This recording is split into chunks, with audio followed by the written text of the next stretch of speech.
Well, good afternoon, everybody. I just thought I would record myself up here on the board like our normal class period so that you have a little feel of normalcy instead of trying to watch some random videos about how to do this stuff. So hopefully you will be able to watch this YouTube video. I'll try to keep them short, and you can always pause them and rewatch them if you miss something or you don't understand something that we're doing, okay? So what I've done is I've printed the 7.1 transformation assignment, okay? So this is 7.1 transformations.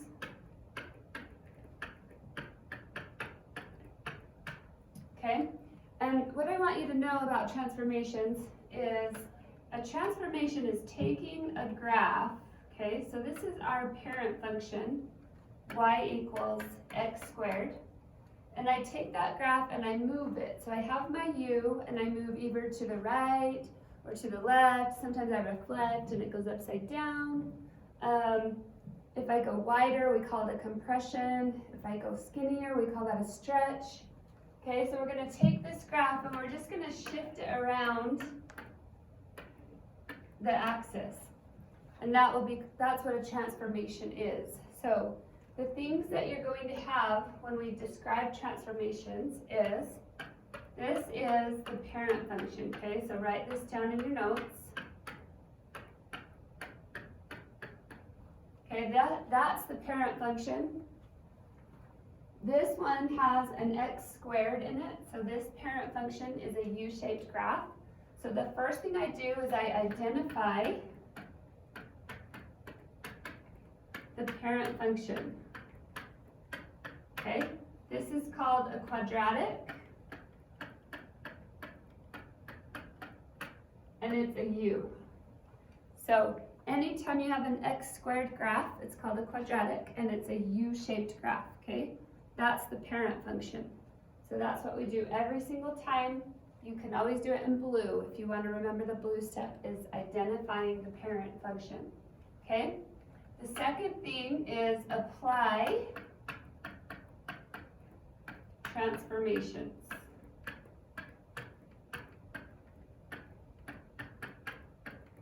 Okay, apply transformations. So to apply the transformation, we need to know what each of these letters mean. Okay, so the first letter is an A. What the A does is it will either stretch or shrink the graph, which means it's either going to get skinnier or wider. Okay. So if A, we're actually going to do the absolute value of A, which means I don't care if it's positive or negative, I'm just looking at the number, okay? So if the number is smaller than 1, we call this a vertical, okay, a vertical compression. Now, this is also known as a vertical shrink, because what's going to happen is it's going to take that U graph and we consider it like compressing it, like I'm pushing my arms down. So it gets wider, okay? So if you want to write if A is less than 1, then the graph is wider. It gets closer to the x-axis if we shrink it. Then we have if A is greater than 1, that's going to have the opposite effect, okay? So it's going to pull it up, it's going to stretch it.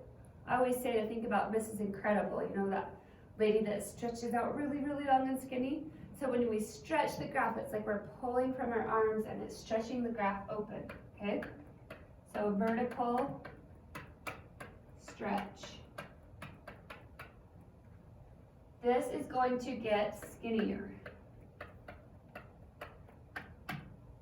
Okay, if we're talking about not stretch or shrink, but skinny or wide, it's going to be skinnier. And then the last thing is if A is negative. Okay, so a negative A is an x-axis reflection. So that's your transformations for the first letter that you see, A. Okay, the next one that we're going to talk about is this x minus h. So when you see x minus h, this is minus, and because it's next to the x, it's always opposite of what you think it's going to do. So I sometimes say, you know how X's are kind of pains in the butt and they never do what they say they're going to do? Well, that's kind of how this works, right? So this is next to the X inside parentheses with the X.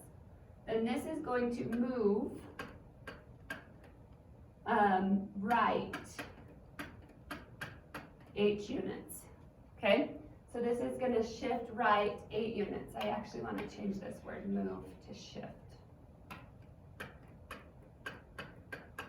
Okay, it's just like if I take that U and I push it, like it stays the same U, it just scoots over a couple, okay? The other thing would be X plus H, and this is shift.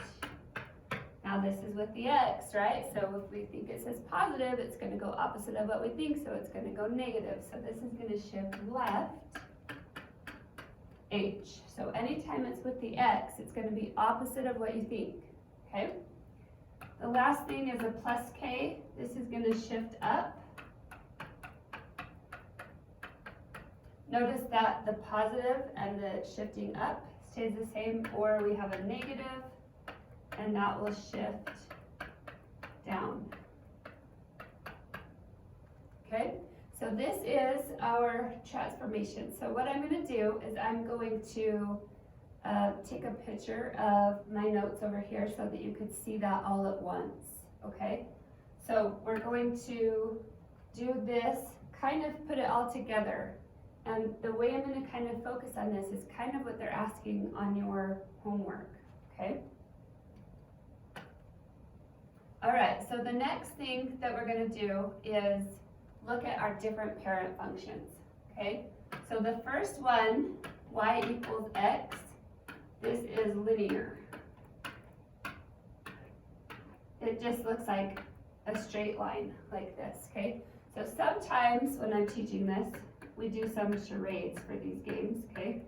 So airplane, airplanes like this, right? So I could switch back and forth if I reflect, but I look like an airplane with my arms if I'm graphing this.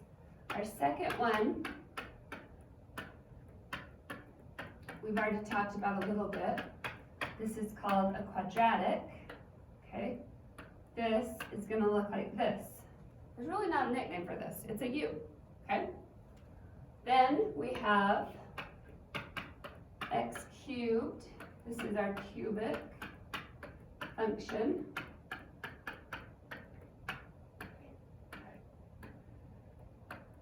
And it looks like this, okay? So sometimes if you think about this, do you guys know who does this? You might not, because you guys are kind of getting young now, but this is actually John Travolta. We kind of call this x cubed graph John Travolta because it has an odd power up here and he's kind of an odd guy, okay? Then we have our other one.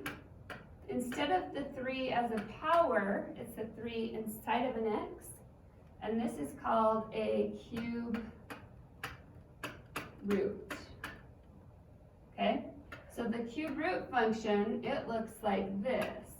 So if I do this, I make this function with my arms. It's kind of awkward being here without anybody in the room, but usually you guys are doing it with me. Okay, so this is walk like an Egyptian, right? So we call this our Egyptian.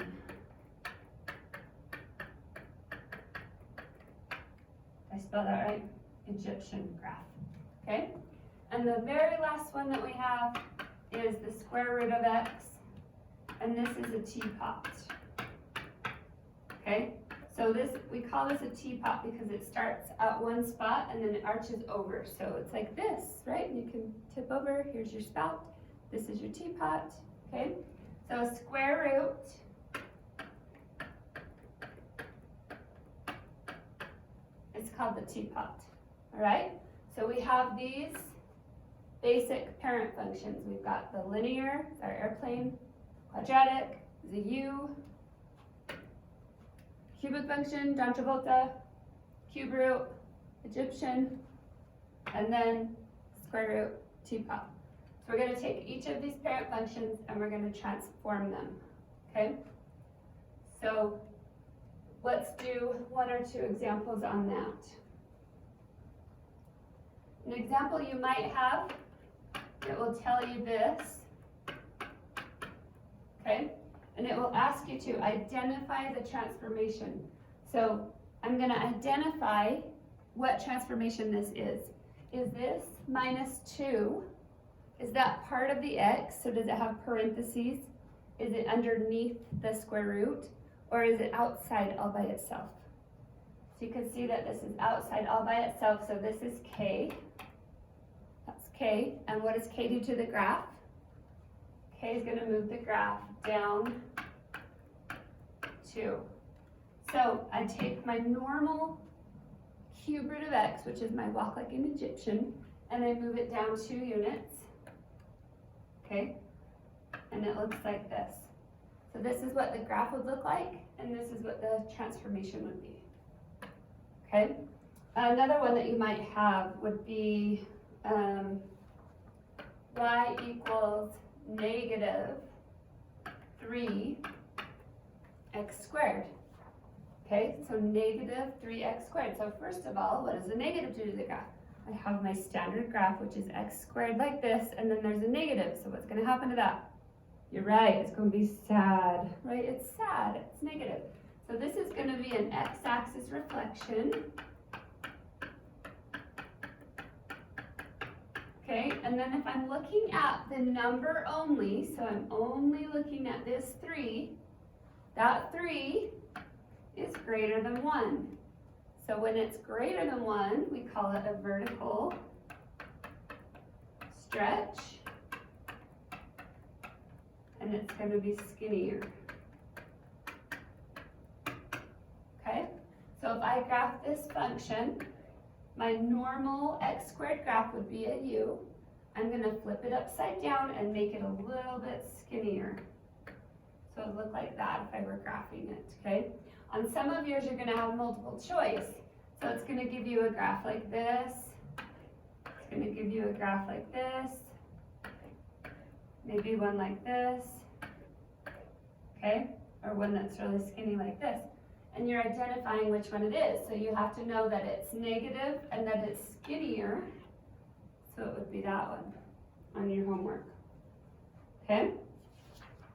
All right. The other thing that you will have to do is go backwards. Okay?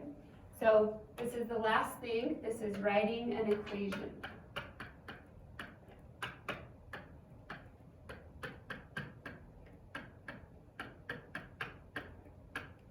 So what's going to happen is you're actually going to have a graph. Okay? So let's say my graph looks like this. Right? So this graph is our absolute value graph. I actually need to add that into your other graph. So where we have this square root graph right here, we actually want to add the absolute value graph.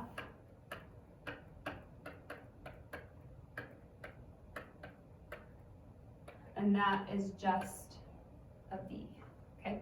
So absolute value is a v. So we go to this, we have to write this equation. I'm going to erase this bottom part so that there's room to write. So if I look at this point right here, how far over to the right or left did my graph move from the point 0? Okay, so I have to look and say, this went 1, 2, 3 units to the right. So that's h, right? So if it goes 3 units to the right, then I'm going to have x minus 3, because the minus means opposite and it went to the right. Okay, this is an absolute value graph, so I'm, instead of having parentheses here, we're going to have absolute value bars. Okay,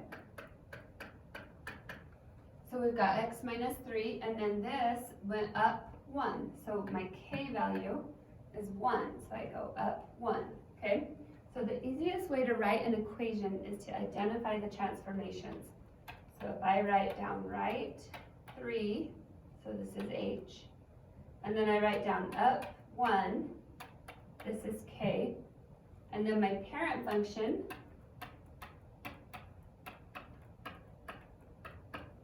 is absolute value. So I'm going to use the absolute value, which is the bars, and then I'm going to go right 3 and up K.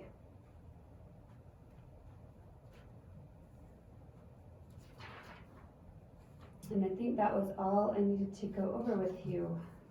So instead of making this long, I would rather you get on your notes and start doing that. Go ahead and send questions in the group me, or send questions to the email if you need to.